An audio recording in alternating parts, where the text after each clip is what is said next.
Greetings, everybody. Welcome. I think folks are just starting to join. So pleased to have you here. We're really glad that there was so much interest in the session today, and just give it a second until folks get into the room.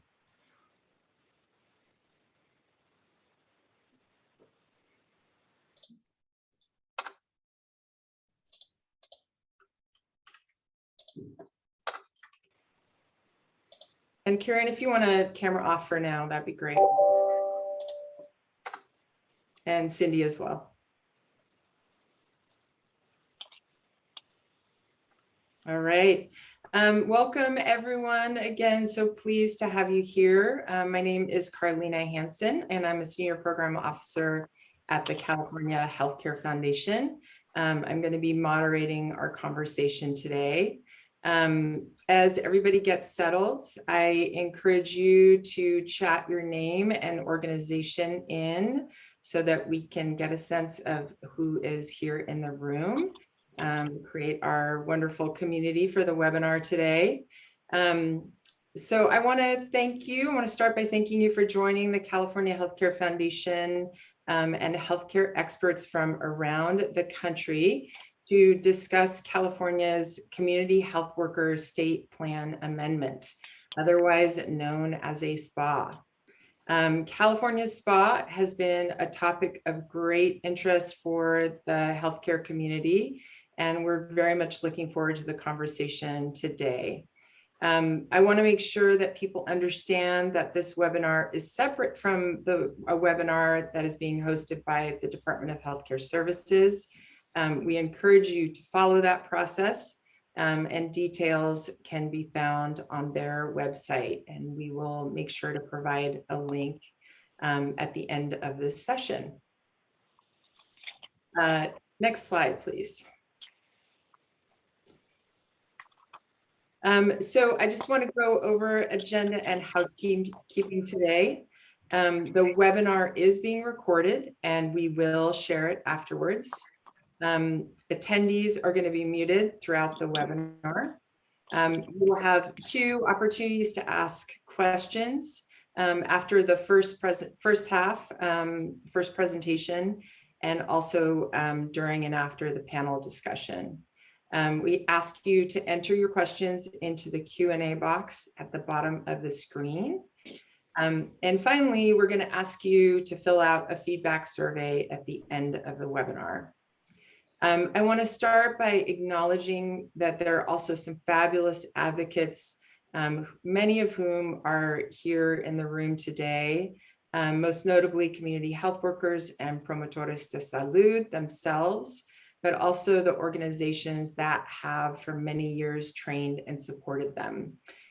We could not have everybody on this webinar as panelists, but we really want to invite you as experts to offer your perspectives in the chat as we engage in dialogue, as we know that you have incredibly important wisdom to share.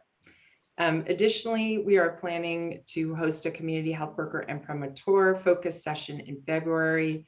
If you signed up for today, you will be notified about that event once we have finalized a date.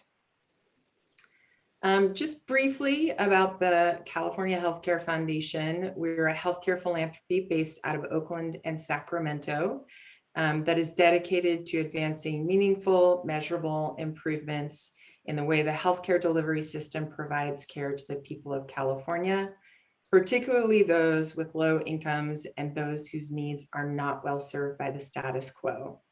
We work to ensure that people have access to the care they need, when they need it, and at a price that they can afford. Community health workers and promotores, as I think we all know, have cultural connections and life experiences that they share with the communities they serve. And with that, they play an incredibly critical role in addressing health disparities and can truly help California move the needle on health equity in ways that our healthcare systems have struggled to do for decades. This is why we support a future where community health workers and promotores are a fully integrated part of safety net primary care delivery systems, deepening the capacity of the health and social service safety net to meet the needs of culturally and linguistically diverse Californians. We also support a future where community health workers and promotores have jobs and employment that support them in thriving in their own lives and communities. This includes strong wages, opportunities for advancement, and strong organizational supports, among other things. With that, I want to introduce our first two speakers, Erica Selesky and Jim Lloyd. Erica is a public policy professional with more than 15 years of experience in federal, state, and local healthcare policy. She led policy development for the Office of Management and Budget, Executive Office of the President under 2 presidential administrations, including over 75 Medicaid 1115 waivers. She's also supported an overhaul of the Illinois Medicaid delivery system, and has facilitated the regional Kansas City Community Health Worker Collaborative since 2015, leading an effort to establish a CHW credential in Missouri, and has provided public policy development and advocacy support to promote the growth and sustainability of CHWs in Kansas and Missouri. Jim Lloyd is a research specialist at the Rutgers University Center for Health Services Research. He has extensive experience working with state Medicaid agencies around the country, providing support and technical assistance to advance the implementation of innovative state programs. He has prior experience supporting state quality and translation initiatives at the Center for Healthcare Strategies.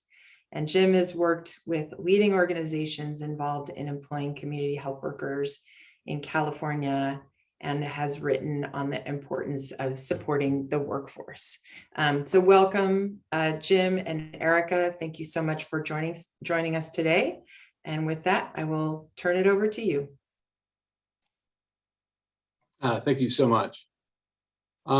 I think there are a few objectives for today's meeting and for our presentation. I think it's helpful to set out to start. First is to understand how Medicaid, through the state plan amendment process, can support community health workers and promotores that serve its beneficiaries. There are a variety of approaches that state Medicaid agencies can take with a state plan amendment known as a SPA, and we'll then highlight some key components of SPAs that have been approved in other states. One of these approaches, known as preventive services, is currently being considered by Medi-Cal, and we'll look at some of the opportunities and challenges that such an approach affords. Finally, we'll think about how such a SPA can help support community health workers and promotores in California specifically. Next slide, please. As a preliminary matter, I think it's helpful to look at the core roles of the community health worker. As identified by the C3 project, which is the Community Health Worker Core Consensus, there's a tremendous variety of roles that CHWs and promotores can play in a community. We all know they can provide health education, coordinate care, they can help beneficiaries navigate the health and social service systems to meet their needs. They can distribute and conduct community assessments. The key question that we have to look at and keep in mind here is how the tool of Medicaid as a policy can be used to provide support for these efforts. Specifically, which efforts can be supported, when and how. Next slide, please. So here's a little background on Medicaid, just to make sure we're all on the same page. It's a federal program structured as a state and federal partnership. Each state runs its own agency, which works with the Centers for Medicare and Medicaid Services, known as CMS, to administer it. The state and CMS agree on something called a state plan, which outlines the payment and delivery system for Medicaid in that state, typically including reimbursement to clinical providers for services rendered. What I think is most notable here is that Medicaid envisions a payment structure of reimbursement for discrete services rendered. A provider delivers a service, setting a broken bone or prescribing some antibiotics, and then is paid for it. The record of the service and payment are then part of what the state submits to CMS and gets matching funds according to a formula established in the regulations. compare this and the way Medicaid is conceptualized in that way to the more holistic or community-focused work of a community health worker or promotor. It doesn't quite look like the provision of discrete medical services. And so capturing CHWs and promotorious efforts and then supporting that effort through Medicaid requires a little bit of finesse. Next slide, please. Now, the state plan established by the state and CMS can be changed. It can be customized. As many know, Medicaid programs in different states are different in what they provide reimbursement for and how they do so. States can petition CMS to change their plan in a number of ways, and then CMS has the option to approve or deny the proposed changes. It could be a negotiation process going back and forth. And then, this all depends on, what CMS sees the state want to include. So there are a variety of authorities that states can rely on in requesting changes. There are kind of frameworks for how you can get certain changes in, depending on what those changes might be. So I've listed a few of them here. The first is what's called a Section 1115 demonstration waiver, which waives certain requirements of the Medicaid program in order to demonstrate state-specific policy approaches designed to improve care for Medicaid beneficiaries. These are large, they tend to involve lots of money and major changes. They last for 5 years. The upcoming one in California is, of course, CalAIM. States can also submit for Section 2703 health homes, named for Section 2703 of the Affordable Care Act, which is a state plan option that provides a limited time increased match of federal funds for services targeting certain populations with chronic conditions. There are also state plan amendments like the ones we will be discussing in more depth shortly, which involve the adoption or alteration of certain optional aspects of a Medicaid program, such as the modification of rates paid for certain services, the addition of optional services. We'll get into some details on some of them in a bit. And then finally, states can contract with managed care plans to help administer their Medicaid programs, as California does. And the federal authority to do so provides some additional flexibility in how providers can be reimbursed and what services can be rendered to Medicaid beneficiaries. Again, and those are all pursuant to the federal regulations governing the MCPs and the provision of Medicaid services. Next slide. So the one approach that we'll be discussing here is that of preventive services. The federal regulatory language is right here from 42 CFR, section 440.130. And if the state requests that the services be part of their state plan, those services must be recommended by a physician or other licensed practitioner of the healing arts to accomplish one of these three goals: prevent disease, disability, or other health conditions, prolong life, and promote mental and physical health and efficacy. I'm sure many of us are thinking right now, much of what community health workers and promotories do helps beneficiaries achieve these goals. So the next question is exactly how a state can provide support for CHWs and promotories through an application for this kind of SPA. Next slide, please. And that application that they submit has to include three key elements.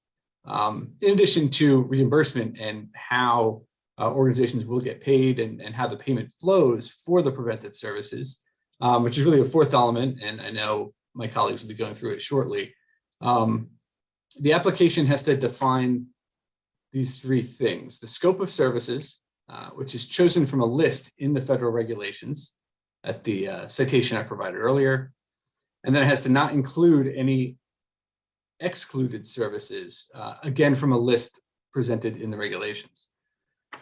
The application also has to detail the qualifications for the provider, including the education, training, experience, credentialing of the workforce. And finally, the state has to include what types of individuals or organizations that will supervise the workforce. Since, if you remember, the regulation requires that the services be recommended by a physician or other licensed practitioner of the healing arts. So here, I think there's potentially some opportunity for innovation. There's a question about whether community-based organizations, i.e. not healthcare providers, can serve as supervisors for community health workers and promotories to receive Medicaid reimbursement for preventive services. Many CHWs and promotories, of course, are not directly employed by healthcare providers. This again is that challenge of kind of fitting the Medicaid structure, which is very based on kind of medical services rendered, to the more expansive and comprehensive conception of what community health is.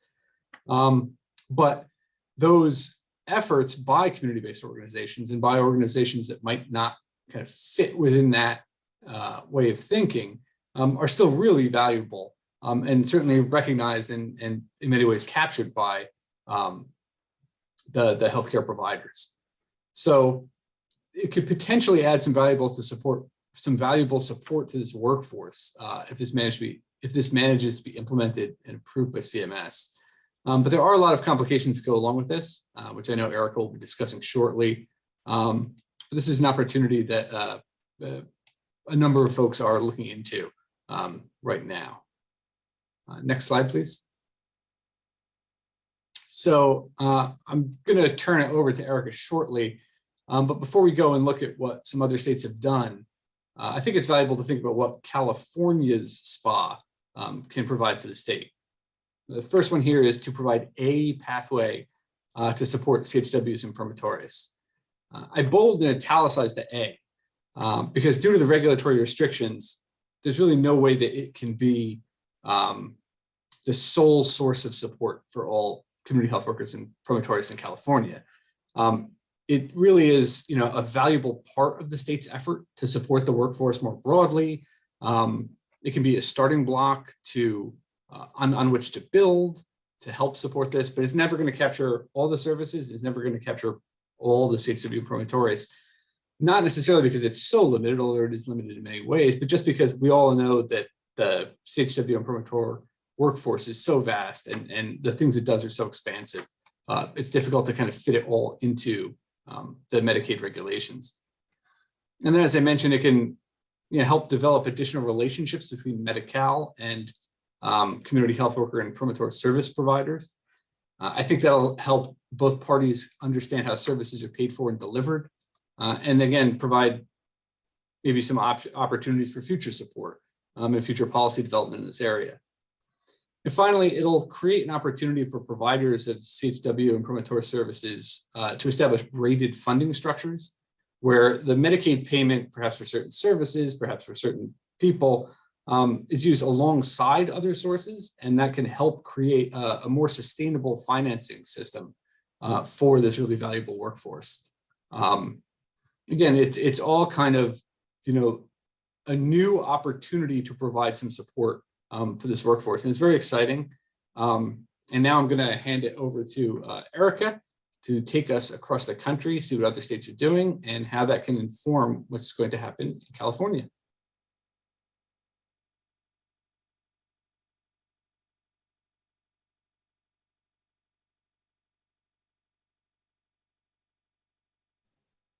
Erica, you're still on mute. Thank you. Hi, thank you for having me, and thank you to the Healthcare Foundation for having me today as well. I'm happy to be here to share about some of the research we've done looking at state plan amendments across the nation. I'll be talking mostly only about non-health home state plan amendments. So Jim mentioned health homes as a state plan amendment option. We will be focusing on the SPAs we've identified that are generally applicable across Medicaid and more in line with the preventative services state plan amendment that California is considering. The states we've identified with approved SPAs in place are Indiana, Oregon, Minnesota, and South Dakota. There are several states that have expressed interest or are in development of a SPA. And Rhode Island is one of those who's really recently released a draft SPA, which I will highlight today because it represents an expansion from what the existing 4 states have put into place so far. We'll look at the covered services, so the scope of services that are able to be provided under these SPAs, the qualifications that these states have outlined, that community health workers and promotoris de su salud must meet in order to qualify for reimbursement for the services that they would provide, supervision, and then we'll also look at reimbursement in these states. Next slide, please. And again, One thing is I won't be able to go through every state today, but we will make these slides available. And there is a resource slide at the end with the links to the state plan amendments and detail related to each state at the end of the slide deck for your reference as well. Minnesota is the first state I'll talk about. They were the first state to have an approved SPA in place. It covers outside of their health home, community health workers and promotores de su salud may provide health education in Minnesota. And this must be provided face-to-face. So they're specified that this must be provided face-to-face and it must be ordered by specific provider types in Minnesota. Minnesota does not cover under this SPA, in services like enrollment assistance or case management or advocacy. So it's very specific to health education. Go back. The qualifications are that the CHW or promotores de su salud must have a certificate from completion from an approved curriculum. So it's the Minnesota State Colleges and Universities. And they must also be an enrolled provider in Minnesota Medicaid. So this is different from the other states that we will see. They actually have to enroll as a provider in Minnesota Medicaid. And there's a broad range of provider types that may supervise in Minnesota. Next slide, please.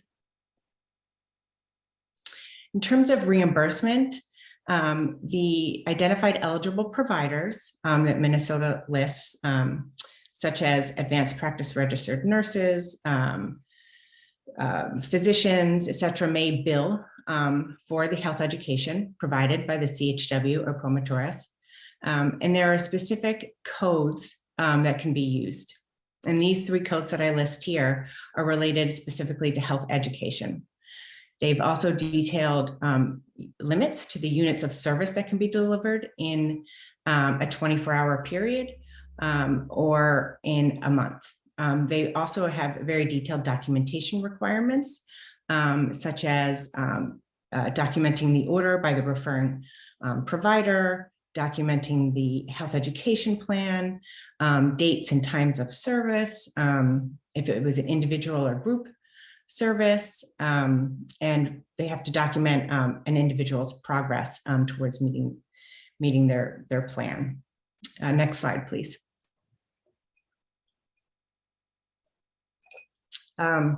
Indiana is the next state we'll look at.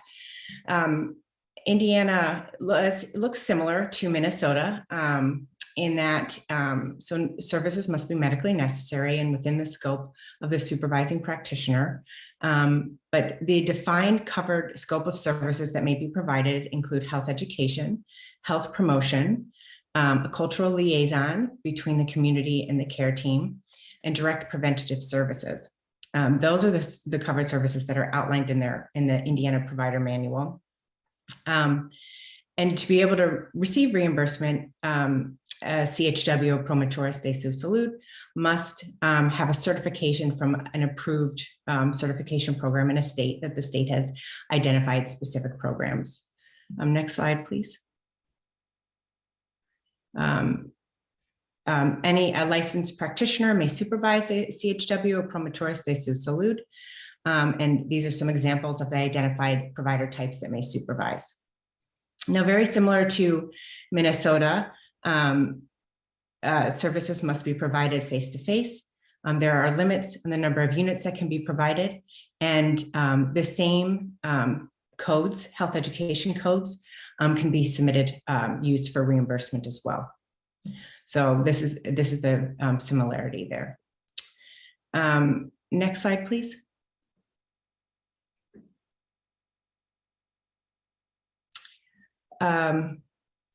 Now we'll look at South Dakota. South Dakota is one of the more recent states to implement a state plan amendment, and their services are preventive services that were approved in the SPA with the goal to prevent disease and disability, the progression of a chronic health condition, and also to support individuals with a documented barrier to care affecting their health.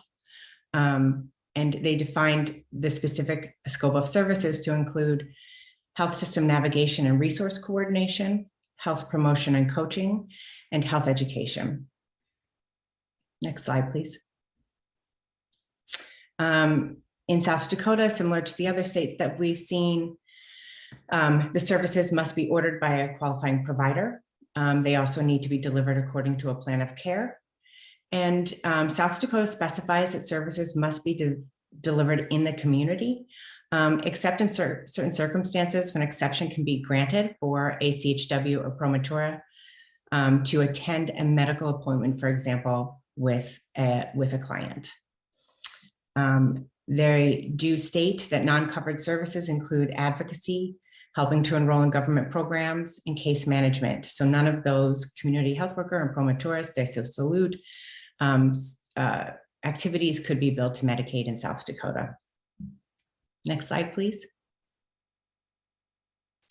In South Dakota, the CHW or promotoras must be enrolled, supervised and employed by an enrolled community health worker agency.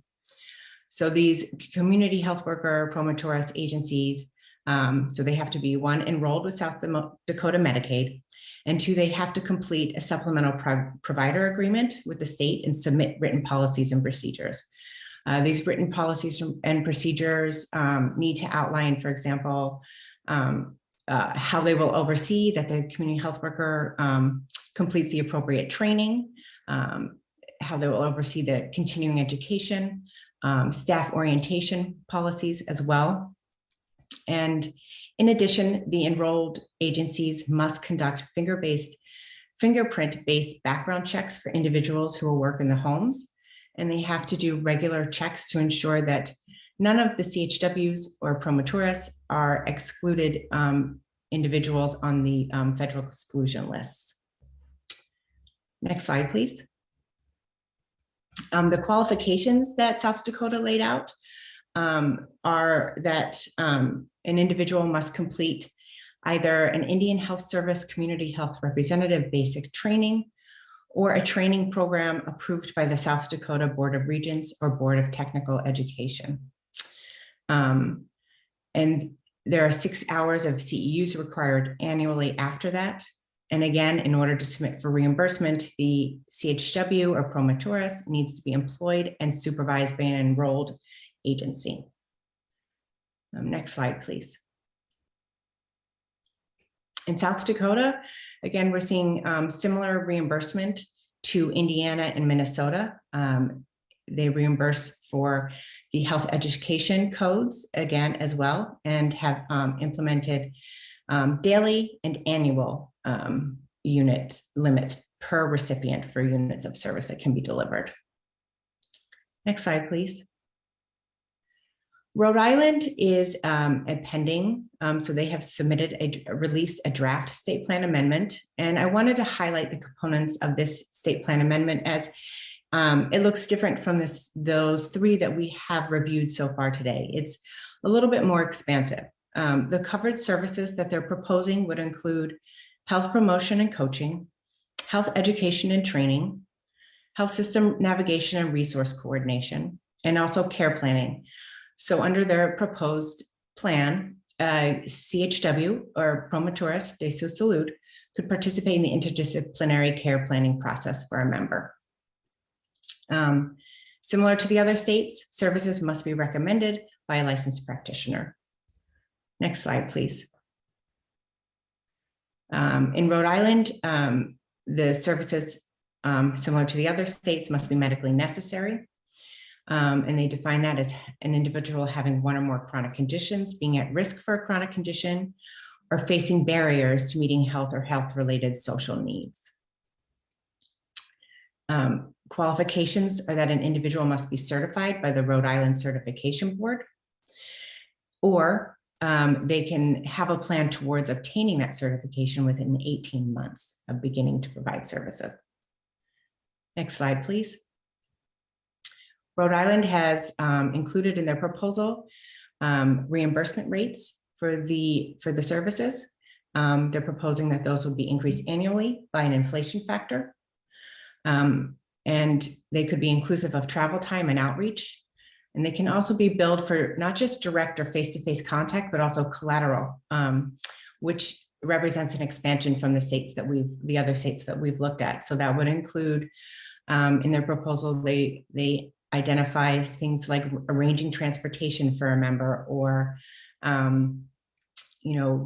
researching and coordinating referral to community resources. So, this is an attempt, I think, to broaden the scope, to reflect the broad scope of practice of community health workers generally, and how they're so impactful. They do include units similar to the other states, but only a daily limit of 12 units per individual per day. Next slide, please. So I know that was a lot of information, and it's sort of technical and somewhat dry, but if these slides will be made available to you, but I do think looking to see what other states have done and to see the progression of how states are approaching state plan amendments nationally is really helpful for us to consider as California moves forward considering a preventive services state plan amendment. For example, we have what are some of the kind of opportunities that we see from this national review? Well, we see that states are recognizing medical necessity to include barriers to meeting health and health-related social needs. So, this is a progression and very important in terms of the community health worker roles, because they're very impactful and successful at helping to address health-related social needs. There's a broad application of supervision. So we're seeing a wide array of provider types that can supervise the CHWs and promotores de su salud, which helps to encourage a widespread adoption across Medicaid. So that's a key opportunity as well. And then we're seeing qualifications that are outlined in these states that I think rely on established community training programs that reinforce core competencies for CHWs and promotores de su salud, and recognizing that this is not the traditional clinical workforce. And I think that's an opportunity as well. And then we're not seeing many of these states enforcing additional requirements in the qualifications that they lay out in their SPAs. For example, none of the states have outlined minimum education requirements or education around immigration status in their SPAs. So that provides an opportunity to not create barriers to entry. And as Jim mentioned, some of the challenges with, and as we've seen in some of these states, is that it's difficult. They have maybe not found an opportunity to recognize the broad community health worker promotora scope of practice for reimbursement. I think Rhode Island is, they've focused largely on health education as the reimbursable scope of services. Rhode Island is an exception where they're attempting to go to broaden the scope of services within the SPA. But so far, the states have been limited in the scope of services that they've recognized under the state plan amendment pathway. So again, that's a challenge. Next slide, please. And then, just some questions to think about as California moves forward, as we move into the panel discussion. And as we provide, input and thinking around a California preventative services SPA, how can this SPA in California best support CHWs and promotores de su salud? Think about, which key roles should be recognized for reimbursement. How can qualifications be structured to provide clear parameters without creating barriers to entry? And then in what settings should they be able to provide services? Should it be solely in the community? Should it be solely in the healthcare setting, or both? So thinking about how can this SPA be structured to best support CHWs and their work, and how impactful that they can be with the clients that they serve. Next slide, please. For organizations that employ CHWs and promotores de su salud. Again, think about how could a preventative services spa be best structured to support sustaining CHWs and promotores de su salud in your organization. Again, what would be the core activities that would need to be reimbursed to help you sustain your work? Are there other opportunities in Medi-Cal that can be leveraged to braid funding with a preventative services spa? And if so, how could the state create alignment between those opportunities? How would you recommend reimbursement be structured? And then thinking about documentation. What documentation requirements could easily be integrated into your existing operations to encourage consistent reporting on CHW and promotores activities across organizations, so that Medi-Cal has a good picture of the support they're providing to Medi-Cal beneficiaries. And so that is the end of the presentation.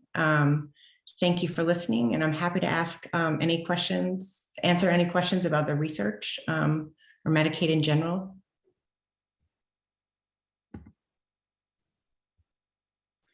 Erica, thank you so much. And Jim, really, really appreciate it.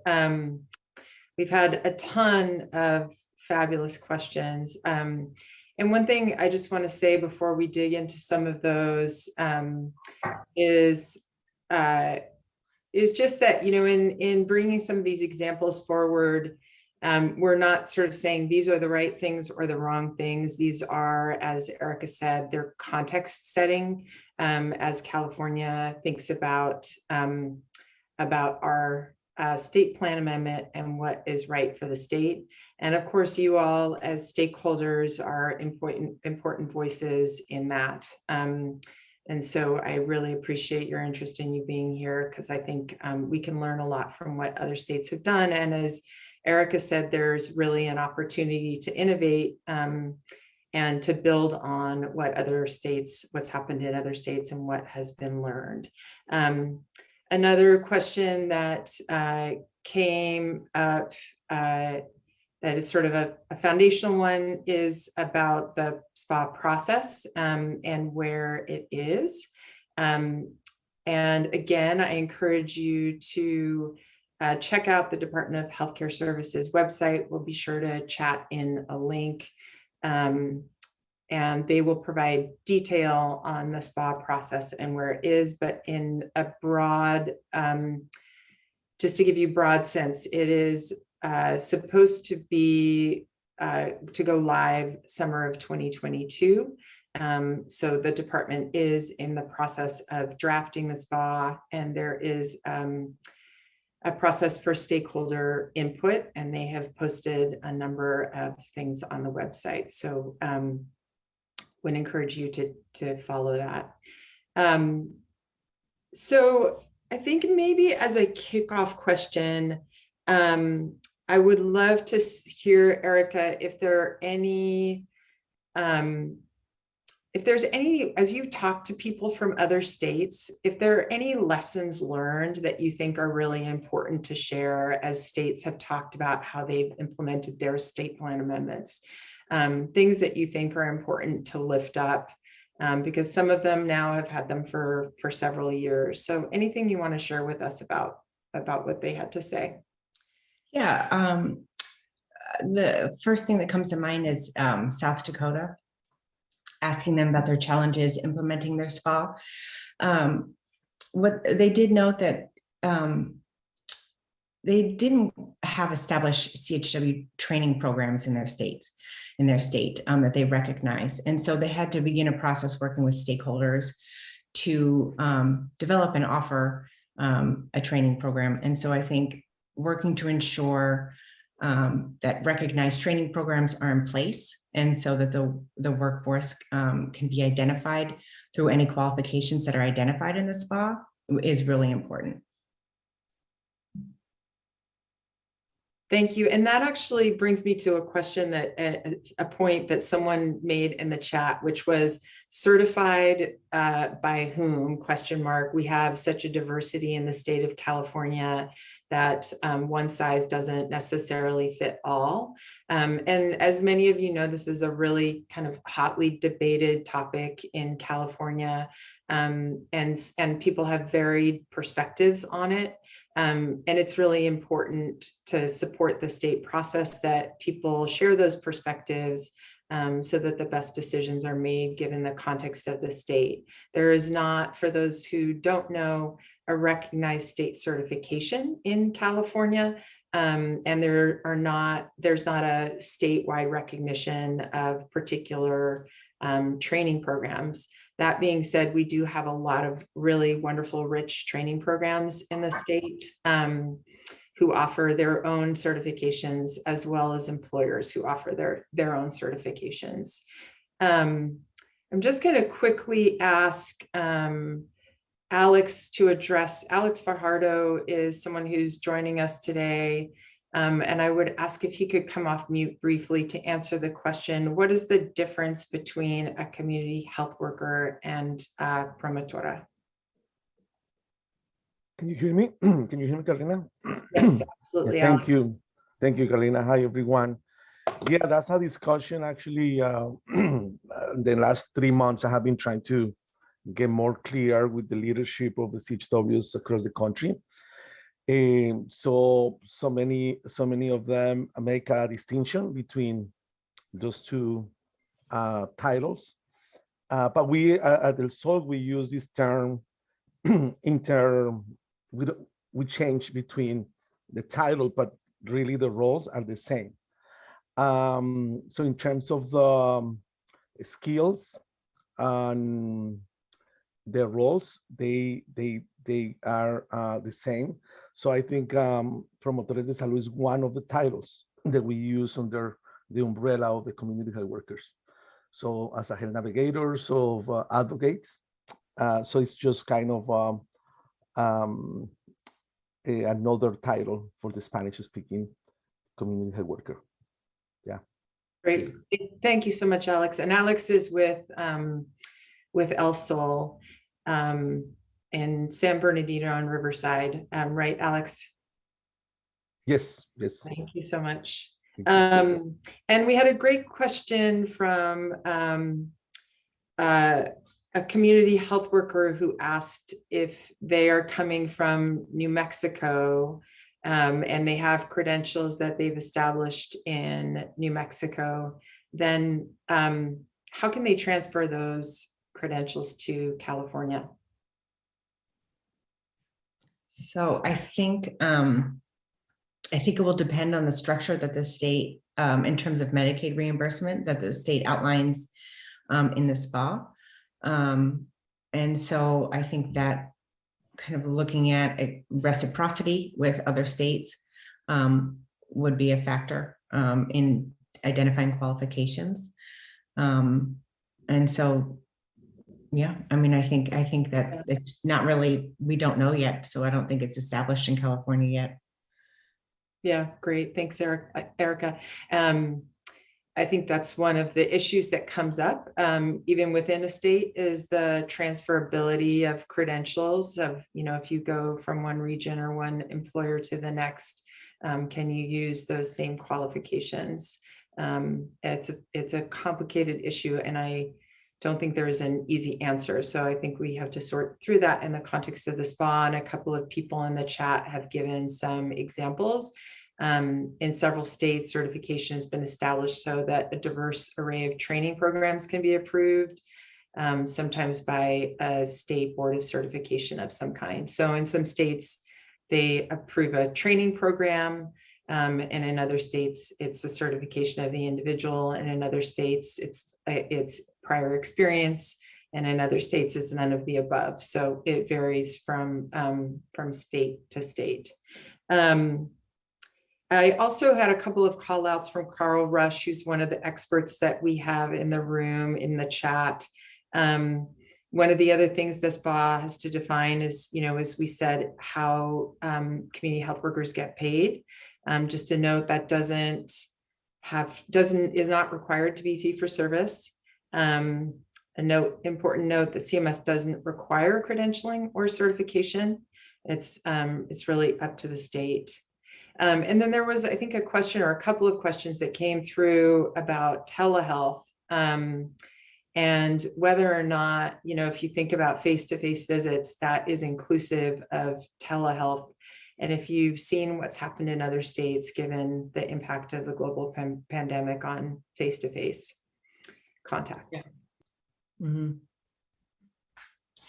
Is that as whether telehealth is considered? I think that I know Rhode Island specifically included that in their SPA, and I believe, I can't answer with 100% certainty, but I believe that it is acceptable in the other states. It looks like Jim might have some additional information on telehealth. Yeah, I know Minnesota specifically mentioned community health workers as telehealth eligible providers under their COVID-19 emergency regulations. And I suspect from the states I know, I suspect a lot of states would include community health workers as telehealth eligible in those emergency declarations, but the extent to which it'll continue past the emergency declarations, if they're lifted, I think will probably end up depending a lot on kind of federal reimbursement and federal decision-making as to whether or not Medicaid providers will get full reimbursement or less for in-person versus telehealth. Yeah, we have, point out that here, and I think this is the point trying to make, that telehealth was not considered in earlier SPAs. That CMS made telehealth reimbursable temporarily remains to be seen, as many of us know. Whether or not it will be made permanent, a big issue right now. I also want to call out a comment from Melinda Cordero from Visión y Compromiso, one of our really important statewide organizations for community health workers and promotores, emphasizing the difference between community health workers and promotores de salud, that their focus and approach are different. And that there are, it's more than a title. And so I think there are a lot of different perspectives on this question. And I think in addition to community health workers and promotores de salud, there are other titles, including community health representatives that work in American Indian and Native health services contexts. And then other folks have chatted in a number of other titles that they have in their settings. But I don't know if we can call Melinda off mute, but I think we'll have to leave that one for now. Let me see what else we have here. Let's see, there's so much coming in. It's hard for me to monitor the chat here. Is there any available data from states that have approved SPAs about how often individuals bump up against the annual limit of services? Meaning, is there a sense that these limits are in the right range or that higher limits could be beneficial? That's a really good question. I do not have an answer to that. I don't know, Jim, if you know that information. I don't know off the top of my head, but I did see in the chat someone had mentioned that Minnesota, I think, increased over time. And so to the extent that, state agencies could be flexible in terms of adjusting that later on, that'd be the way to do it. And another question from Carol West: do any of these states have a permanent Medicaid CHW advisory council that you're aware of? I would have to look at, not that I don't know. I'd have to look into that. I would have to look. I wonder if Carl or knows. Yeah, Shannon, if we could elevate Carl so he could respond to that question. I know that Minnesota relies pretty deeply on their statewide association, or is it Michigan? Excuse me, not Minnesota. but if we could elevate Minnesota. Okay, let's see. And then I think one of the other questions is, how can a preventive services spa support the health needs of children and youth enrolled in Medi-Cal, especially around ensuring children are accessing the comprehensive preventive services that they need? Any thoughts from either one of you on that? I think I don't necessarily think that's a question sort of in SPA drafting, so much as it is an implementation. And, you know, just making sure that the Medicaid agency has the commitment to extend it to those other beneficiaries that are eligible. Great. And a great question from Nazaret. Do certification requirements create a barrier for community health workers who come from the same communities that we aim to empower in the work? How have other states placed extra attention or maybe conducted special outreach initiatives to make sure that diverse community health workers in promotorius are elevated? Mm-hmm. Yeah, I think that's an important consideration as you look to establish a certification. I know it's a topic of debate in many areas, of whether or not certification creates barriers to entry. So I think some states that have tried to address this, create a certification, but address any potential barriers, look at a work experience pathway to certification, not including background checks, for example, or minimum education requirements. So I think as you look into the structure of the certification, it's going to be really important for to consider some of those factors and if it would present barriers to entry. Great. And there's several comments on payment, and I think these are going to come up in the second half of the session today, just about the question of fee for service payment and the potential challenges that come with that in a state where the majority of managed care Medi-Cal members are in managed care.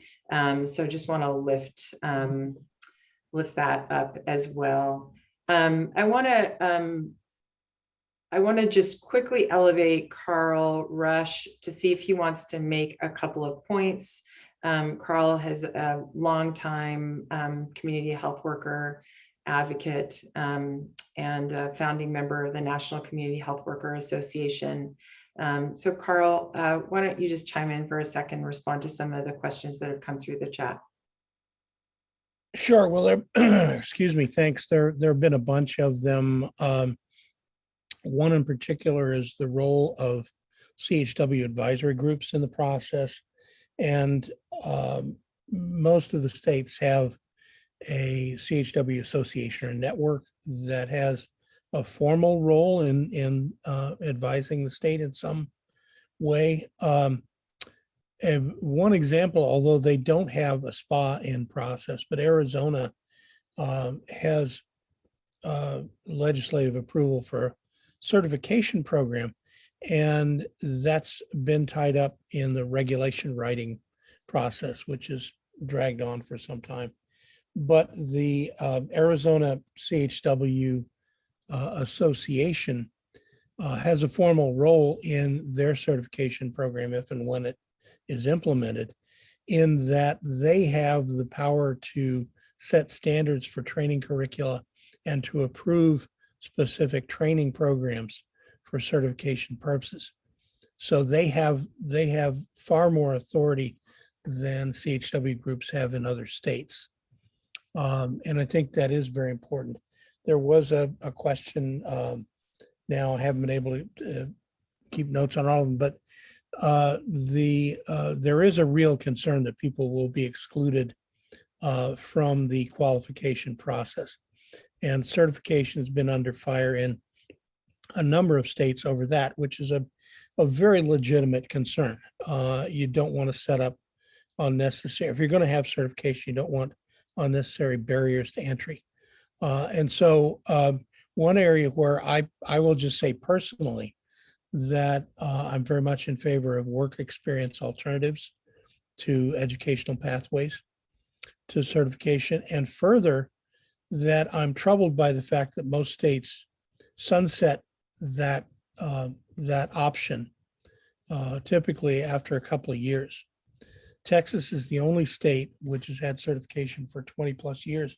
The work experience pathway is still open in Texas. Texas has application can be made in English or Spanish. There are no questions about citizenship status, no requirement for a social security number or any of that, and there is no application fee. And so it's a little odd as a Texas resident to think about Texas being on the forefront of something relatively progressive like that, but that that is in fact the case. So I think it's really important for any state that's considering certification that if you're going to do it, if you think the advantages outweigh the disadvantages, you really have to pay a lot of attention to those kind of potential barriers. So I'll stop there. Great. Thank you so much, Carl. I really appreciate that. Trying to pull one more. So I think we may be at time. There are way more questions than we can handle, unfortunately. And in all honesty, so many wonderful questions. I was having a hard time tracking them all. But I really want to thank Erica and Jim for joining us today. And they have been really swiftly supporting some of this national scan to help us understand what's happening around the country and how it can inform what's happening in California. They both are experts in their own right in the community health worker and promoter space nationally. So thank you so much, Erica and Jim.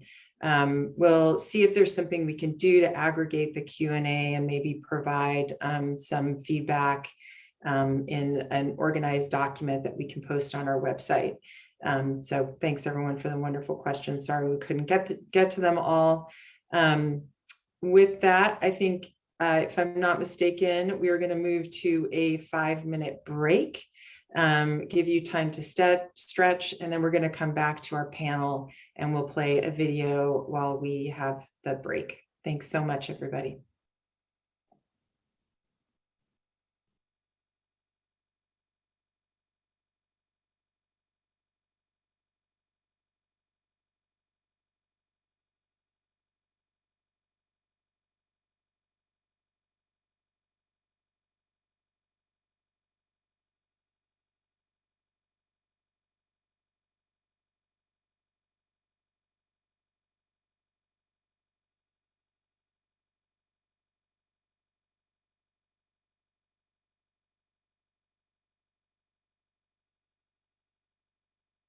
Understand the fact that they have many hats that they wear, from assisting patients and members navigating the system, case management, as well as advocacy, and really from a human design perspective, informing on healthcare and how it's meeting the patient's needs.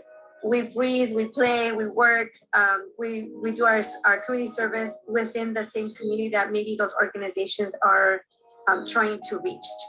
So I think by understanding that can also bring that project or that program a success at the end. They have those ties to the community, and they've been armed with tools to help their communities, and that empowers them. I think it makes them passionate about their work, and it makes them very good at that work. And again, as we've said, that work is very integral to improving health outcomes.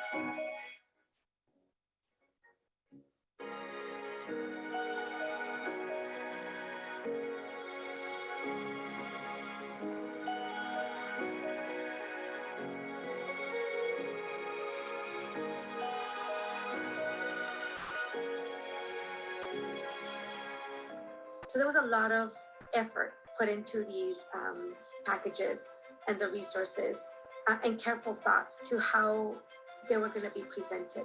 because we wanted to really make sure that we supported these organizations that want to integrate a promotor or CHW and are thinking about it, but they don't know exactly how to start. This is a very specialized set of experiences and skills that people need to apply. Most organizations who are getting into this will need hands-on technical assistance, even formal training to do a lot of this. I think it can really assist with integration of the systems that these organizations share, specifically thinking about documentation, how we claim and exchange information, really starting to think about the rubber on the road in terms of operational consideration when it comes to incorporating a new billable service. Something that we're looking at with our potential provider network is how are they using CHWs in that program?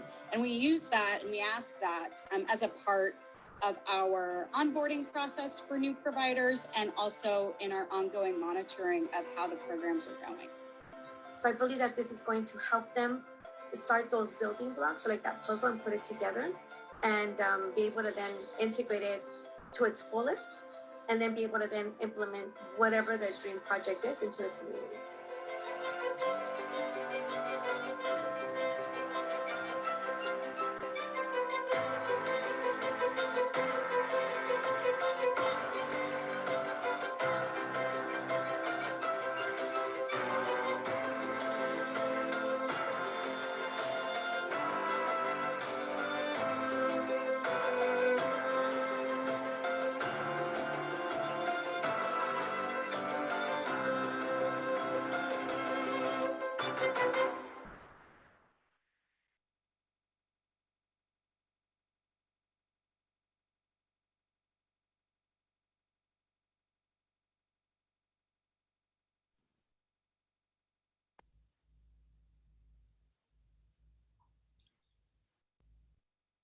Okay, welcome back, everybody. I know that was a very quick break. I'm going to ask if you could to have the panelists join us.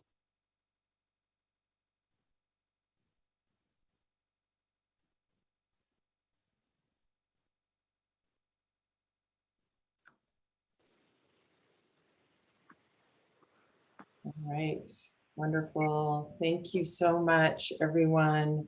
Do we have everybody here? I think we do. Cecia, there you are. Thank you.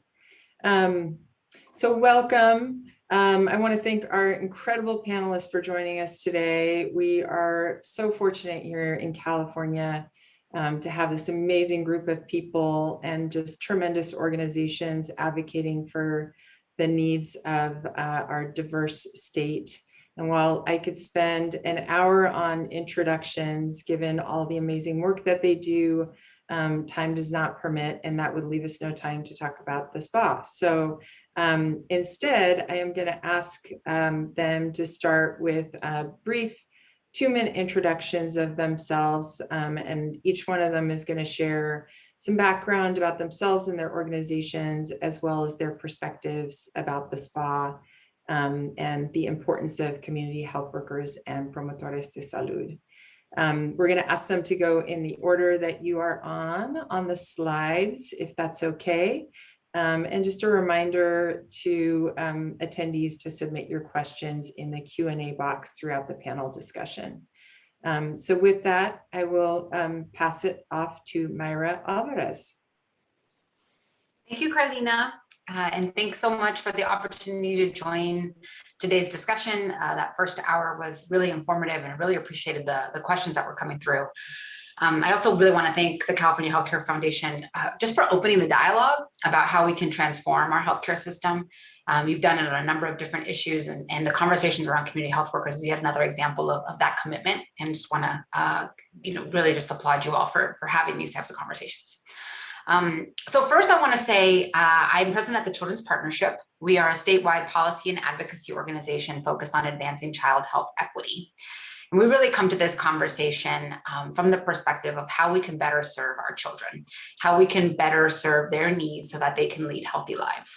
And when it comes to our diverse population of children, thinking about promotoras and community health workers is at the top of that list. And I'm going to talk about 3 things during my time my very limited time for this opening. One is the need to focus on children and really moving upstream as far as prevention is concerned for community health workers. Second is financial security and the importance of considering the economic situation of our community health workers.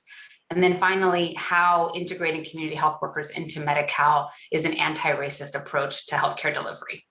So first, on children, really trying to ensure that we're paying specific attention to how we can better support children's diverse needs. So not necessarily only focusing on individuals with chronic conditions or children with special healthcare needs, the individuals that are costing our system more, but frankly, the majority of children that are part of our Medi-Cal program that may not need those extensive services, but that we want to prevent that from happening in the first place. We want to prevent them from having multiple chronic conditions or from becoming homeless or all these other issues, really moving upstream. Our state can be a leader in the country and can really serve as a national model in prioritizing children as part of the service delivery system for community health workers is one. Second, around economic security is, I remember what a promotor I met many years ago. We talk a lot about promotoras and the importance of having heart in the work. And he told me, yes, it's important to listen to the heart of promotoras, but it's also important to listen to their stomachs. And their stomachs get hungry and they need financial security in order to do the good job that they do. So really thinking about how we're going to validate this work and pay them their fair wages. And as they integrate part of this care team is of utmost importance. And then finally, and this came up time and time again in these conversations, is really considering how promotoras and community health workers and Medi-Cal is an anti-racist approach to healthcare delivery. And I want to talk specifically about some of the questions that have come up. One was, how can we pay them in these 15-minute increments? And you think about white dominant culture, and you think about quantity over quality. You think about worship of the written word, that there's only one right way, that there's power hoarding, that there's individualism. These are components of a white dominant culture, of a Western medical model of our healthcare delivery system. And what promotoras and community health workers have done time and time again is challenge that system and the fact that it's not meeting the needs of our diverse communities. And so as we think about advancing the state plan amendment, we have to really challenge the status quo that has not served our communities the way we need it to, and really think creatively about how we can better integrate this model in the best way possible through this anti-racist approach. So being more flexible, having additional pathways for people to become community health workers. These are some of the questions that have come up in my mind, and I probably went over my time and I apologize, but I'm really excited to engage in discussion. Thank you, Myra. That was wonderful. Well, muy buenos dias, and thank you for having me today. My name is Ceci Aquino, and I have the pleasure of serving as the Deputy Director of the Latino Coalition for a Healthy California. Yeah. For over 29 years, LCHC has been serving as a statewide policy and advocacy organization solely focused on protecting and advancing Latinx health equity. And we do so by translating community solutions into equitable policy and lasting change. At LCHC, we strongly believe that employing promotoras is a surefire strategy to achieve health equity, all while transforming our existing workforce, driving employment opportunities back into communities of color, breaking systemic-led poverty cycles through increased access to wealth distribution pipelines, and ultimately strengthening individual, local, and state economies. For us, promotores are our family members, our tías, abuelitos, vecinas, who out of need take the time to thoroughly learn navigation processes and then actively work to teach and provide access back to community members. The time is now to A, recognize the dignity of promotores and to support this belief through wage and economic justice, providing opportunities that go beyond contracts and into formal long-term career opportunities, and B, to do so through the practice of inclusive and flexible hiring guidelines that will provide access to all promotores, regardless of formal education level, spoken language, and citizenship status. With that, I thank you, and I'm excited to have this timely conversation today. Katie, I'll pass it to you. Thanks, Cynthia. Hi, everyone. My name is Katie Hydorn. I'm the Executive Director of Insure the Uninsured Project. And I'm just so happy to be here today and really just appreciate all of the comments in the chat and everything that both Myra and Ceci said already, and that I'm sure we're going to hear from other panelists today. We are a 25-year-old health policy organization focused on coverage, transforming the delivery system and the future of health, and really bringing community needs to the policy world.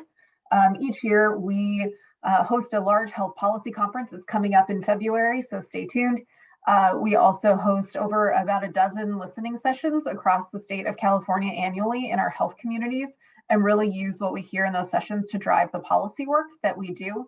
And then finally, we create fact sheets based on those policy items to make sure that we have some resources to bolster that conversation.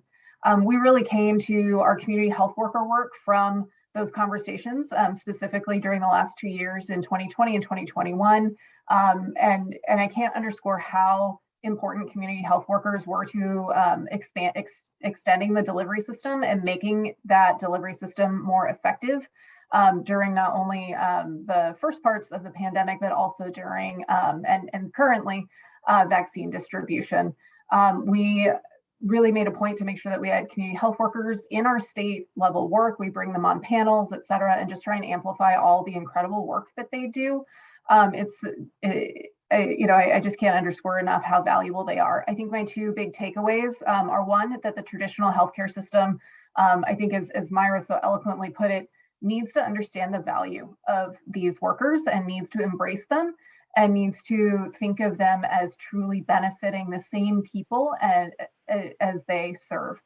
So I think that that's a huge barrier, and I'm looking forward to discussing that later. And then the second part, Myra, I love how you put it. They're hungry. We need to make sure that we have sustainable funding, which is why I'm so excited about this state plan amendment. I think based on some of the conversation in the first panel and in the chat, we clearly have a long way to go. We need to make sure that funding is A, sustainable. B, I don't think the SPA is the end all be all. I think that these community health workers, we need to connect them across our CalAIM initiative. They're enhanced care managers, they do care coordination. They're peer support counselors in our behavioral health work. They really do so much. We're currently working on a fact sheet on community health workers to just, again, provide another resource to folks wanting to engage in this conversation. And our biggest challenge was trying to put boxes around the different types of community health workers.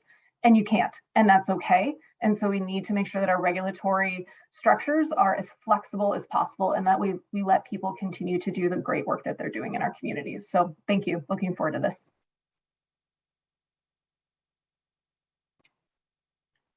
And I'll pass it along to Cindy. Hi, everyone.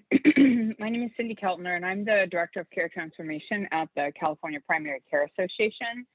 And the association, we represent more than 1,300 not-for-profit community health centers that provide comprehensive health care services, particularly for low-income, uninsured, and underserved Californians who might otherwise not have access to health care. And just a few points. Community health centers have really been one of the pioneers for using CHWs and promotores. We'll talk about the SPA in more in depth later, but any sort of restrictions that are in the SPA that make it difficult for them to continue to do that work will hamper a lot of what my colleagues have shared about access to care and equitable care. I think another thing is that CHWs and promotores have been monumental in the workforce, community health center workforce, as they have helped close gaps in the growing workforce shortage, which obviously has been worsened by the pandemic. And as others have noted, they often provide that culturally sensitive, linguistically competent care. And they are from the communities that our members serve. So, and this results in a sort of an immediate patient-provider trust, so they can work together to access the appropriate healthcare and really meet all of their social needs. And again, the SPA is very narrow in what it is allowing. Medically focused CHW services does not acknowledge the preventative and low-cost interventions that CHWs and promontories currently offer, and which often get embedded within the health promotion and coaching coding, and actually help us reach some of the hard-to-reach patients to get care, especially during the pandemic. It's been very helpful. We got involved in the CHW work many years ago, but more recently have spent more time on it because of workforce issues of our members starting to track and work on social determinants of health, and then in our advocacy efforts. So I think I'll stop there and try to cover some of the other points during the Q&A. And I'll pass it on to Kieran. Yeah, that's me. Thanks, Please. Cindy. Yeah. So hi, everyone. I'm Kieran Savage-Sangwan. I'm the Executive Director of the California Pan-Ethnic Health Network, or CPEN. We're a statewide multicultural health advocacy organization. And I always hate to follow my friend Myra on these panels because I feel like she said it all and nothing else needs to be said at this point. But I will try to, I think, echo some of those points. And, the main thing I want to say in terms of framing this conversation is that the way that we see community health workers is that this is a social justice model. And this is about flipping healthcare so that we're no longer trying to take a deficit-based approach, but we're really focused on community assets, cultural wealth, and how we can really put patients not only at the center of their care, but in charge of their health, right? And give that power and that agency back to patients, as opposed to a healthcare system we have today, where it often feels as if the patients are sort of the bottom of the food chain, right? And the system is not designed to serve their needs. It's designed to serve the needs of payers and providers. And so I think this has the potential to be a transformative opportunity. But in order to do that, I think we would really emphasize that the state needs to be as flexible and as broad in their interpretation of these things as possible, and that there is a great amount of flexibility available at the federal level that other states have not necessarily taken advantage of. And we can talk about that in later questions, but I think there's much more flexibility available to the state than is reflected in the draft SPA that DHCS has put out. And part of why this is really important is that our inclusion of CHWs in our Medi-Cal program really can strengthen healthcare quality and increase access. But in order to do that, the benefit must really make sure that patients have agency in their health by holistically addressing their mental, emotional, spiritual, and physical needs. And also really, I think, leading community transformation and thinking about what is the active role of CHWs throughout healthcare delivery and upstream structural policy changes. It's not only a medical and clinical role, as other people have stated. And so I think our plan from the state really needs to reflect that, needs to allow for community health workers to be supported to do the work that they do. And I want to really, I think, also underscore the point of some of my colleagues that, we should not only be looking at the impact that community health workers make on our healthcare delivery system, but we should also be looking at how supporting community health workers is community transformation, right? The living wage, but also the career pathways, the opportunities, the recognition, the respect, and the support are all going to be really key to having success with the implementation of this benefit. So I'll stop there. I think I'm last, and I'm giving it back to Carly. Thanks so much, Karen. Thank you, everybody. As I think all of you can see, we have a powerful group of women here with us today, and these folks are fighting the good fight here in California. So let's dig into some specifics with the SPA. The SPA looks at 4 key things: qualifications, payment, scope, and supervision. As the state considers those things, what do you want to make sure gets conveyed? What's important to you and your constituents? And anyone can chime in here. I'm sure you all have something to say. So I'll just watch for who comes off mute first.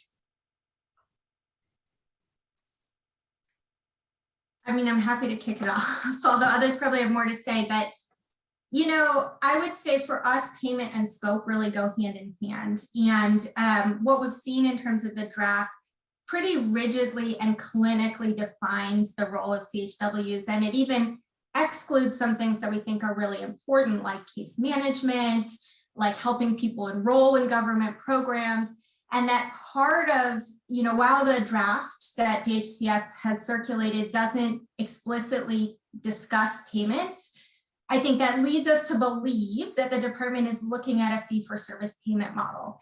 And the concern with that is that, you know, you're going to have community health workers and their employing organizations reporting exactly what you did, for whom, and how long it took.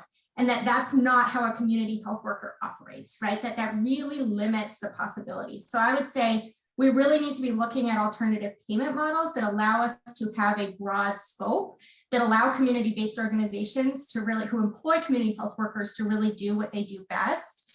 And that also allows us to do quality improvement over time, right? A fee-for-service model really restricts us to what did you deliver, again, for how long and to whom, rather than looking at what is the impact that we want to achieve. So we're really concerned about payment and scope and how they go together.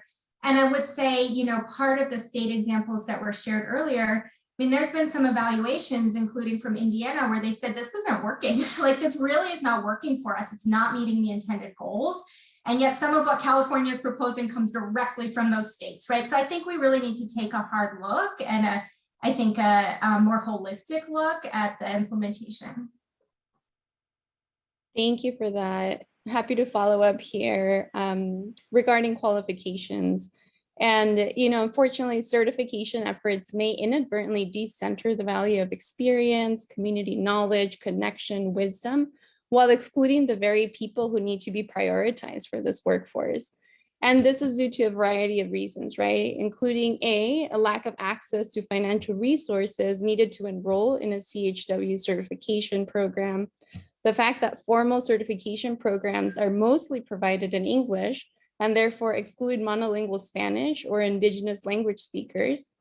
And thereafter, during the actual hiring process, promotoras without formal education will face high competition when applying against the pool of applicants that hold both a high school diploma and a formal certificate.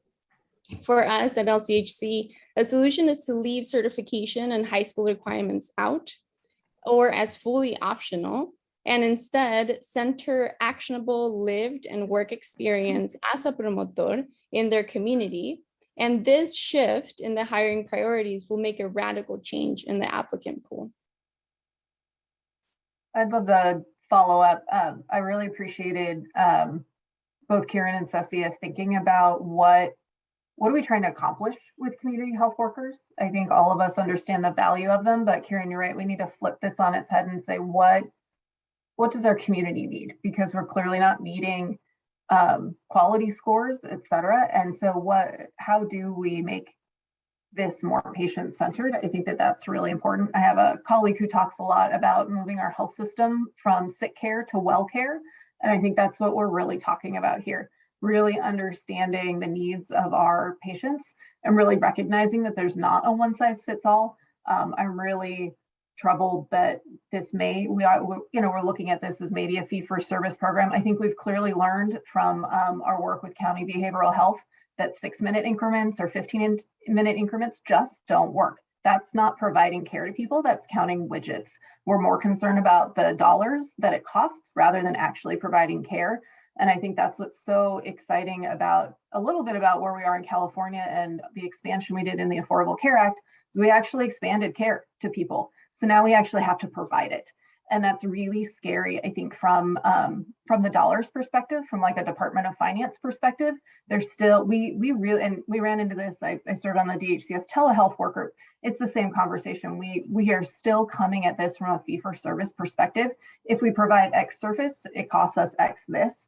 Instead of saying, we are covering nearly 15 million people, how do we get them the best care and the best services that we need? So I think the more that our SPA can reflect that and that we can encourage the department to think about it that way and encourage the Department of Finance to think about it as actually providing services to people and making that commitment, then the closer we'll get to achieving the goal. I think the only thing I will add, I mean, I think the points that my colleagues made are spot on, and I completely agree with them. I do want to add to what Kieran was talking about, the scope of services. In particular, we were concerned that what has been put forward in the SPA is quite limited to individuals with chronic conditions who can't manage those conditions, or who are at risk of a chronic condition, or who have documented barriers, really limiting the opportunity for community health workers to move upstream, and not just on health education and health promotion, but with children, with young people, and recognizing that we want to invest in their well-being so that they don't become adults with multiple chronic conditions, so that we are instilling this power and information to lead healthier lives that frankly need support in our communities, right? It's very difficult to navigate our healthcare system. It's very difficult to navigate the social services that are connected to our well-being without a community health worker, a promotora, as a partner in that process. So we specifically will provide feedback on ensuring that we can have community health workers that can be responsive to the needs of kids, of our young people, again, in order to move upstream. And I think this really underscores the history of community health workers and promotoras. The history is not based in our healthcare delivery clinical system. It's a public health model. Internationally, community health workers, they responded to this idea of, the mother of necessity is invention. Right? We had to look at how can we keep our communities healthy internationally, right? The history of community health workers and promotoras is how can we be responsive when our systems weren't working for us. This model emerged, and now we're trying to insert it into a clinical delivery system. And it's not going to work if we're not able to have this flexibility, as Kieran and others have said, in order to move upstream and really try and take a public health approach.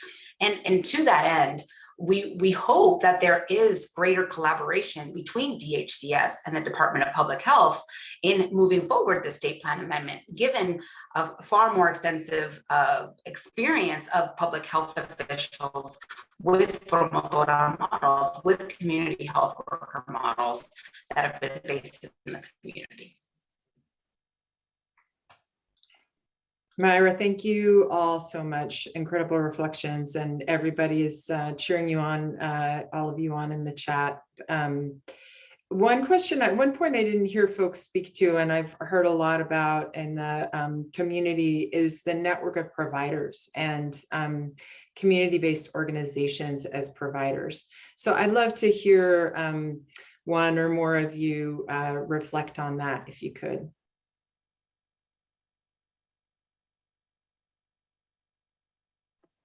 I'm happy to jump in and kick us off. My organization has been looking at this actually a lot from the CalAIM perspective, and looking at enhanced care management and the delivery of community supports. So really more from like a housing perspective, food security perspective, care coordination perspective. And there are many challenges with, I think, the health plans contracting with community-based organizations, starting with finding them. There's been a lot of discussion about how, and I think Myra underscored this is a public health model. These are community-based organizations. This is a social justice model. I know there's something in the chat, and it's been said by the speakers about this is not a medical model, and that's okay. And we're really challenging our traditional healthcare delivery system, our health plans, even our state administrators, our federal administrators, even the clinics who really have embraced this. We're challenging them to think way beyond what traditional healthcare is, and we're even more challenged not only from that sort of that traditional fee-for-service and healthcare perspective, but also from a payment perspective, right? We've been talking about how we don't have sustainable ways of paying for this, but these services have already been provided in our communities for a long time. It's just connecting the two together. And Myra, I would love to see more public health and Department of Healthcare Services coordination. But I think if the dollars are there, it'll happen. And they rarely coordinate, I think, for just coordination's sake, even though I know we're all going to continue to push them to do that. So, I think there are a lot of challenges. I think we're trying to do this in multiple places at the state level. And so I would hope that we take some learning from that CalAIM process and hopefully apply it here. To jump in as well from a CBO perspective, we have been at the forefront of really responding to the needs and being that bridge between community and government entities, right? Especially during this pandemic, it highlighted those disparities that our communities have been experiencing for decades and decades, right? And having the ability for CBOs to plug in to be a key member of that supervisory role really makes a difference. We have those strong connections with promotoras. We tend to work with them. We have that trust, increased communication, trust networks in the community. So we know who to talk to. We understand their own trainings, the experience and expertise that they come to the table with. And we're able to assess that and collaborate and partner and support them as well. Many times in language, right? A lot of the promotoras that we have the privilege of working with are monolingual and they only speak Spanish. And so for our staff to be able to communicate with them in their language creates more of that trust and that open conversation on what does the community need and being able to be responsive to that. And then more in the logistics, we also have the flexibility of hiring undocumented promotoras. So we use their ITIN numbers to bring them on board, and we're able to support them that way, knowing that they're doing the hard work and actually making the efforts that the government puts forward successful, efficient, and effective. Thank you so much. Great perspectives. I'm now going to ask Cindy to reflect a little bit on the FQHC universe, because FQHCs, as some folks may know, are paid quite differently. They're structured quite differently. And when we think about the SPA, that has some different implications that are being considered and need to be considered. So I want to invite Cindy into the room to talk a little bit about what you're hearing from your FQHC partners and their perspectives on the state plan amendment. Hi, thanks, Carlina. Yeah, so what we know from working with the advisory committee is that the current draft SPA does not contain provisions that allow FQHCs to bill for CHW services in the way that they would normally bill for services provided to a patient. What it does do is defines the covered services that CHWs and promotoras can provide, which ultimately could be wrapped into their PPS rate, which is how they get paid currently. But I agree with Kieran, we need a new payment model. But that really is not, it can be wrapped in to help sustain the cost of the services. But that would mean our members would have to open up their rate, which means they have to ask for an increase in their PPS rate, and then everything gets audited, and it takes months and months to get that approved. So it really creates a hardship not having it as part of the billable services. There's some gray areas that we see in the SPA that's as it's currently drafted that are concerning. For example, it appears that DHCS intends not to cover CHW services provided within the 4 walls, instead of focusing on service offered in community settings. And while a lot of our members, staff that are CHWs and promotors do work in the community, there are some services that they provide in the clinic setting, and so not being able to bill for those would be detrimental. And then the question is, so then it's unclear whether or not our members could hire CHWs that provide services outside of the 4 walls and then add those costs into a PPS rate, which is how they're currently saying that they need to bill for it. So it's not very clear in a lot of areas. And I think most importantly, we're seeing a need to expand what's being included in the SPA that has covered CHW services.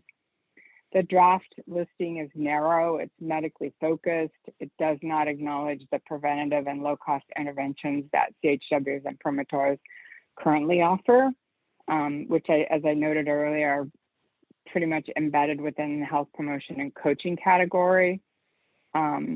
Specifically, we think the benefit needs to cover case or care management services, services within a clinic like translation services so that culturally competent and linguistically competent services can be provided to patients. We think outreach enrollment, helping patients enroll in government programs or insurance to cover California should be included in that list. And also coordinating, medical equipment and supply delivery. I mean, a lot of these patients need things, sent to their home to be able to stay at home, which is obviously where we want to keep them. I think one more point, and then I'll stop and let my colleagues share anything that they might be hearing. But I think we're concerned the SPA requiring CHW certification and training programs present sort of immediate concerns for us and for our members, as this could continue or further strain their limited financial resources, especially funds that are already going towards trainings, CHW trainings or promotores. And it could also create delays in CHWs entering the workforce and really further strain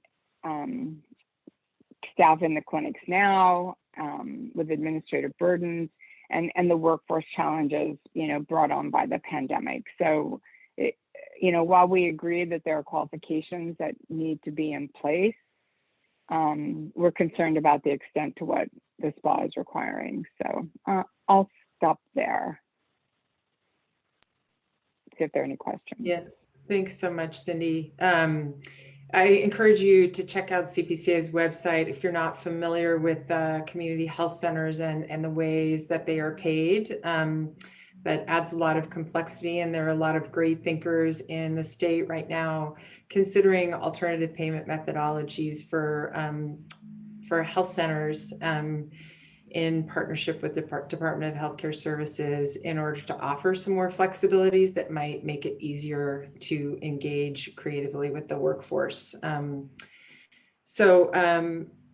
me see, we'll move on to Cecia. Maybe if you could reflect, I think we would be remiss not to talk a little bit about the role of community health workers and promotores in the context of the pandemic, which is probably one of the reasons that so much recognition is happening right now. There's been many years of work being done in the community, but these past couple of years have really shone the light on the racism that folks have been subject to that have caused health disparities and the power of the community health worker and promotor workforce in responding in community. So if you could reflect, and then if others want to chime in, I would welcome that. Definitely. Great question. Thank you. So promotoras have been the heart and soul of the Latinx community during this pandemic. We had the privilege of working with promotoras across multiple of our COVID-19 campaigns, including Community Pláticas, our Pasa la Voz campaign, and Ándale que Esperas campaign. And what we found throughout this time is that the power that promotoras really bring to the table beyond the communication and the trust networks is also the ability to be flexible. The strategies to communicate with community members who might be hesitant to access vaccines or testing or even utilize masks really have had to change throughout the pandemic. As we saw, there was high uptake at the beginning, and the conversation and the touch points with community members were shorter, and it was a lot of information sharing that was easily taken up. But as we have advanced through the pandemic, we are now at a stage where conversations are really deep, deeply rooted in insecurity, in mistrust of the government. And so those questions with community members really have to be addressed with enough time, with patience, with understanding of where community members are coming from, and addressing them during those conversations. So those have turned from 1 minute information sharing to 20-minute conversations where those that great work is happening. As we know, promotoras served as essential workers, many times placing themselves in a position of increased exposure to ensure that community members had the information and access to resources they needed. They played a key role in carrying out the public health messaging, addressing mis and disinformation, and even 2 years later, right, continue to be highly effective and efficient in their work because of the powerful communication and trust networks they bring with them. It is without a doubt that promotoras saved lives through their hard work these past 2 years. And now we have the opportunity to support back, right? The state plan amendment provides a huge opportunity for us as a state to systematize equity. For too long, systemic issues bar powerful community members from employment opportunities they would otherwise be more than qualified for. In addition to the acute needs that promotoras would serve through Medi-Cal, including the long-term effects of COVID, they would also continue to do the powerful work of rebuilding trust between community members and government, addressing the chilling effect, remnants of the previous federal threats to immigrant communities through public charge, and ultimately healing the decades of trauma that xenophobia and racism have caused in the Latinx community. And we can continue this work if we can edit the current SPA draft language to firstly, prioritize work and life experience instead of certification or high school diplomas, as it would make a huge difference in redefining the candidate pool and including immigrant and low-income promotoras. Another option for this is that the certification be earned through a standardized training program after hiring for these positions. So this training would cover required core competencies in the curriculum, ensure that all hires are in the same playing field, and would award the promotora or the CHW that certificate of completion during that process after they have already been hired. Secondly, ensuring that we include flexible language to define enrolled community-based organization to ensure that even smaller CBOs and grassroots organizations who may lack the formal infrastructure needed to subcontract with Medi-Cal can also participate as a supervisory agent. This would ensure equity, given that small CBOs often have the closest relationship to communities on the ground. And finally, redefining the scope of work to include case and care management, as well as helping recipients enroll in government programs or insurance, as we know that promotores are often the navigators to follow up with patients, to have them continue their care plan successfully, ultimately creating positive health outcomes and honestly cost savings to the system. It would be a detriment to Medi-Cal patients to limit promotoras in this way, and it would help us to move beyond medicalization into a life course approach where promotoras can continue the transformative work of addressing social determinants of health. I'll pause there. Thank you so much, Cecia. Really, really powerful words. And we're running low on time for questions. I'm going to ask just quickly before we move to a couple of audience questions, if each one of you just wants to say really briefly, as you think about the SPA and community health workers and promotores in the future of Medi-Cal, what is one thing you want to say about what success looks like? Hard to choose one.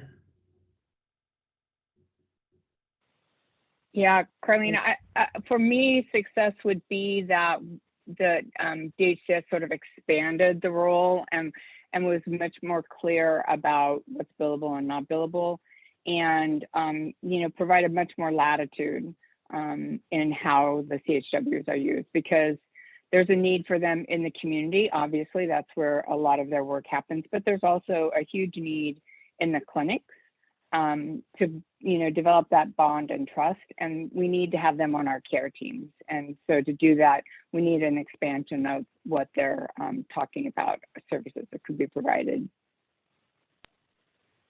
Great, Cindy, thank you.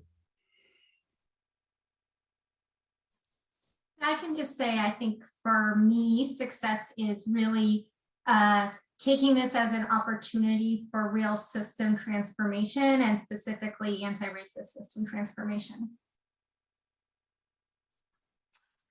Building on Kieran's point, I totally agree. And I will say, I think success looks like nothing about us without us.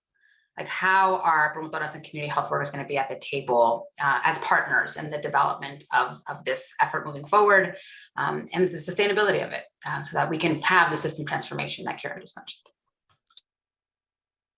Yeah, not to sound like a broken record, but just echoing Myra and Kieran, making sure that we're asking community health workers and promotoras how they want to be included in the health system, what they think, what's the best way to do it. And I think success in the SPA would be DHCS acknowledging and truly valuing and paying for what these people do. I think I'd love to see that, and just a creativity when it comes to saying, yes, we want to embrace them as part of our health system, and we see that value, and that this is one tool, and we're going to carry that through in our other initiatives as well. And just echoing my colleagues, really centering community, right? And the workforce that we're trying to bring on, and getting rid of any barriers that might impede them to really join the workforce and continue their transformative work.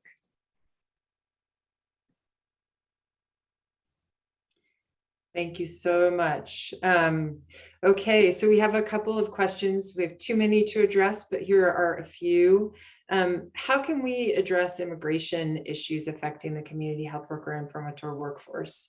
Related to promotores who don't have papers to work in the US, how are existing systems or new ones being challenged to be inclusive and provide thoughtful, provide quality, dignified compensation to all, no matter their documentation status? So I guess the big picture question, how can we address immigration issues affecting the workforce? I can start this, and I want to build off something that Cecia said earlier. You know, when we want to employ someone, we find a way to get it done. Right? We know millions of undocumented people in this country are employed, and there's a way to do that using ITINs. And I think not having done it doesn't mean we don't want to explore what that might look like. It may be challenging. We need to figure this out and actually put that time and effort into figuring out how to employ undocumented promotoras. Like, how can we actually set aside the time to be creative on what that might look like? However, just having said that, there are some limitations from the federal government, right, on payment and what can be reimbursed. So we want to be mindful of that. And I say that because we have a state plan amendment and Medi-Cal paying for CHW services doesn't mean that all other promotora and community health worker programs are going to go away. So this is a both and approach. Like, the public health programs that have been a lifeline for many of our community health worker efforts are going to have to continue. And there may be these other funding streams that support and employ support promotora community health worker efforts in our community. So I really think it's going to be a both and approach, but especially as we get this off the ground. It's not going to be a perfect, successful program right off. Actually, perfect, successful, yes, perfect. It's not going to be a perfect program immediately, and it's going to have to evolve as it moves forward and we learn, valuable lessons. So I think having this idea that we're going to have our Medi-Cal reimbursement for community health worker services, as well as these continued public health discretionary programs that we will continue to advocate to strengthen, is going to be necessary to support our undocumented community. I completely agree. And just to follow up with Myra, I think 100% we have to acknowledge those barriers that come with federal funding. But I think as a state, we have really been leaders in creating those outside the box solutions to those issues, right? Think about health for all, food for all, trying to expand access to our undocumented brothers and sisters. And so what does that look like, and how can it be creative? Does that mean we can have a budget ask this next cycle, specifically funding long-term jobs for undocumented promotoras via CBOs, right, that have that flexibility to hire with ITINs? So what is that state solution that will be the long-term and actually apply that life course approach that we discussed earlier? The other, just if I may add, not on undocumented community health workers, but on when you think about who they're serving, I think one thing that has definitely come up and been a challenge in other states is, some of the work that Cecia described, it's not a one-on-one clinical interaction. It's potentially going out into a community, serving a big group of people, like telling people why they should get vaccinated. And so I think one of the issues we have is, how is that allowable? Like, do you have to verify every person you talk to about why they should get their vaccine is enrolled in Medi-Cal? Because I think a lot of what our community health workers are doing is serving a community that may be largely Medi-Cal members, but may also include those who are uninsured due to their immigration status and those who have other forms of coverage. And I think that's going to be an important part to preserving that role that CHWs play, as well as making sure that we're creative about how that's allowable. Such great specific observations. Next question is wondering if if the recent funding for community health workers that came in the state budget is permanently rolled into the budget, or is it a short-term thing for 3 years? I think there's someone who wants to understand that, if someone wants to chime in.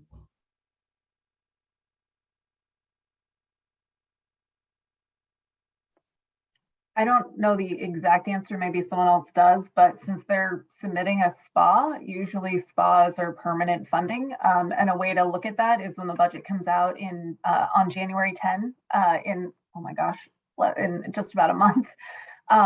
They also publish something called a Medi-Cal estimate. So I would look in the summary documents to see if it's mentioned, but also there's some detail behind, and happy to provide some technical assistance on the back end looking for that. But there should be a more detailed, what they call a policy change document in that estimate that will talk about their cost projections going forward and the time limits. Great, thank you. And there have been a couple of questions around ACEs. This is maybe one for Myra. Another area for exploration is the opportunity for community health workers to be there when pediatricians find families who have a positive ACEs screening. Is this being explored?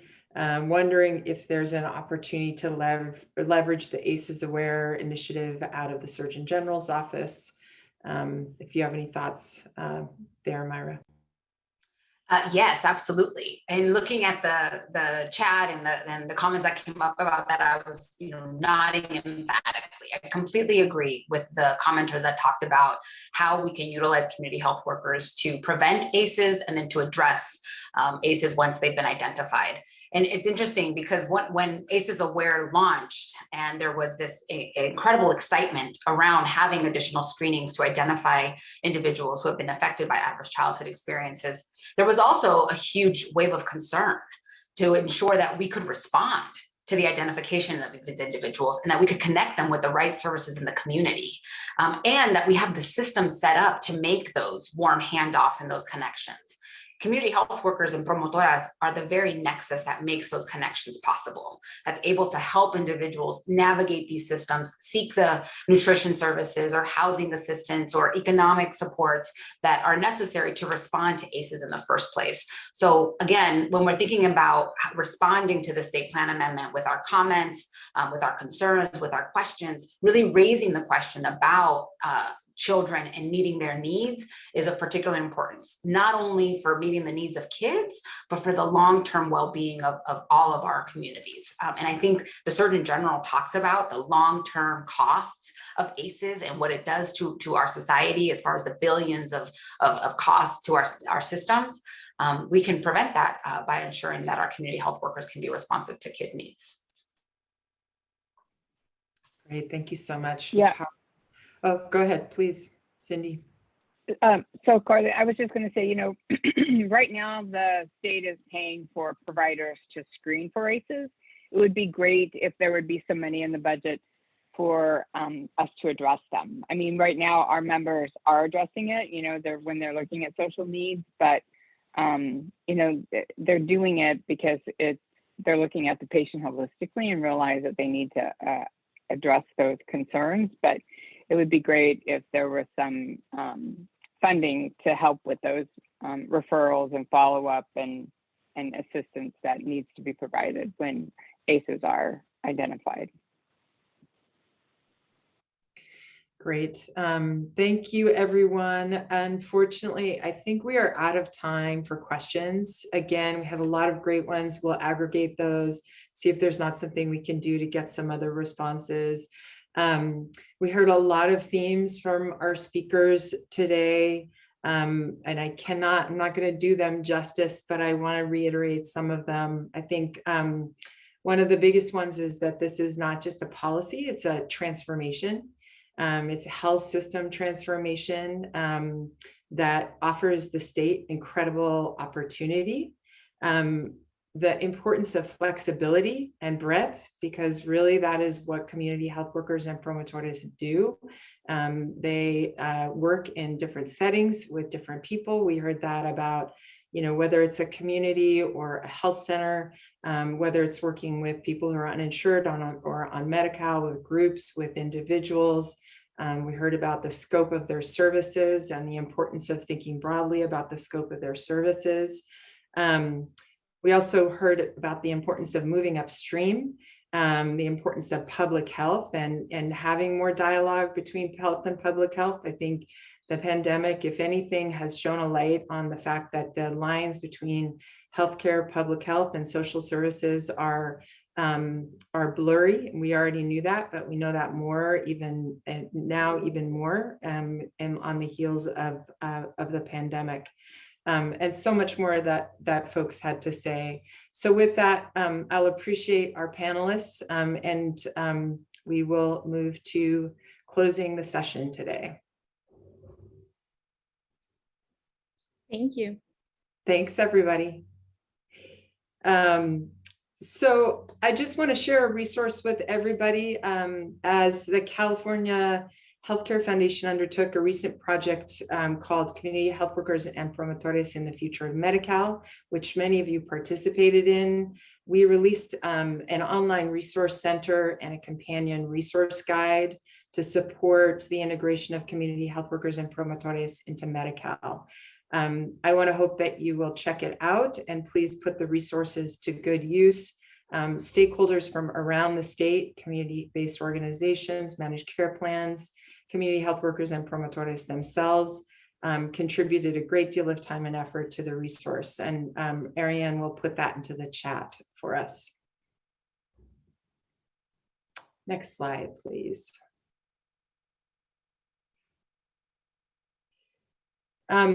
So the California Healthcare Foundation is going to be launching a new initiative, Community Health Worker and Promotor Capacity Building Collaborative. It's going to build on the work that was done in the Community Health Worker and Promotores in the Future of Medi-Cal project. We're going to be launching this 18-month initiative. It's going to support 4 regions in California who are seeking to expand the size and impact of the workforce. The initiative will advance regional capacity through an assessment of needs, tailored online trainings, customized technical assistance that will be designed with the region's needs in mind, opportunities for ongoing engagement with community health workers and promotores themselves in the region. As we heard, nothing about us without us. Communications and best practices and innovative solutions, opportunities to lift those up, both within the context of the collaborative, but also for statewide amplification, financial assistance for the participants who are engaged in the region, and then one-on-one coaching. If you signed up for the webinar today, you will get the announcement of the letter of intent and information on how to solicit, on how to express your interest in the initiative. So I'm really excited to continue the work in partnership with all of you. Next slide. So we have a number of resources other than those that have already been mentioned, including our collection of resources, Community Health Workers and Promotores in the Future of Medi-Cal Resource Center, Understanding CalAIM, which creates a lot of opportunities we haven't had a chance to talk about today for community health workers and promotores, The webinar is today. That was from another slide, apologies. And then we will, as I said, be announcing the another webinar with a focus on the participation of community health workers and promotorists in the dialogue about the SPA. And I believe we have one more slide. And then some of the other resources related to the SPA that were mentioned, including Department of Healthcare Services website and other state examples. With that, we will close our session today. I want to thank you all for your participation, the dialogue in the chat. It shows the incredible passion and amazing energy around this workforce, and all of your feedback and input is so greatly valued. Thank you, everybody, and please take care.